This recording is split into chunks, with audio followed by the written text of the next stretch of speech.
Yeah, so essentially we focused on ransomware today. We started with a case study of a real-life ransomware attack that we responded to, and then we jumped from that into some of the key strategies and tactical mitigations that work for organizations in defeating this kind of attack. So the case study we shared is in many ways a typical ransomware case study from the last 2 years. So essentially attackers started by targeting home networks of random users around the world, leveraging vulnerable home routers, and then having that access, they were able to get into corporate VPNs and target this specific organization pretty effectively and pretty quickly, laterally moving until they reached SCCM, which is this organization's chosen IT management tool, and then leverage that to deploy ransomware. Now, that's when we got called in after encryption was already ongoing and there was a ransom note. The organization was in full-on panic mode.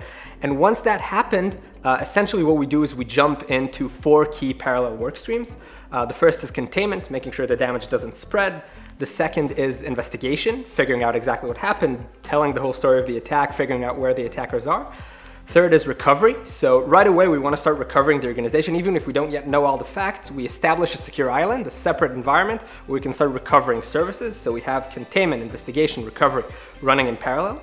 And alongside all of those, we also have tactical negotiation. So this is where we want to leverage engagement with the attacker. Of course, expert negotiators do this in order to gain crucial time and crucial technical information that can be fed back into the technical team. And in case the organization needs to pay the ransom, that could also lower the demand, but in this case, we're able to avoid that. I think that we're definitely going to see an increase in the number of attacks because it works. It's a lucrative business, and there's a lot of organizations out there that are just not anywhere near being ready to face such an attack, so it's going to keep paying off. However, ransomware attacks specifically are just not too sophisticated. They follow a playbook, they're a business. If something's too hard, they just move on to the next victim. And therefore, I think that organizations that focus on this have good reason to be optimistic because these attacks are very preventable by leveraging some of these tactical mitigations that we discussed before.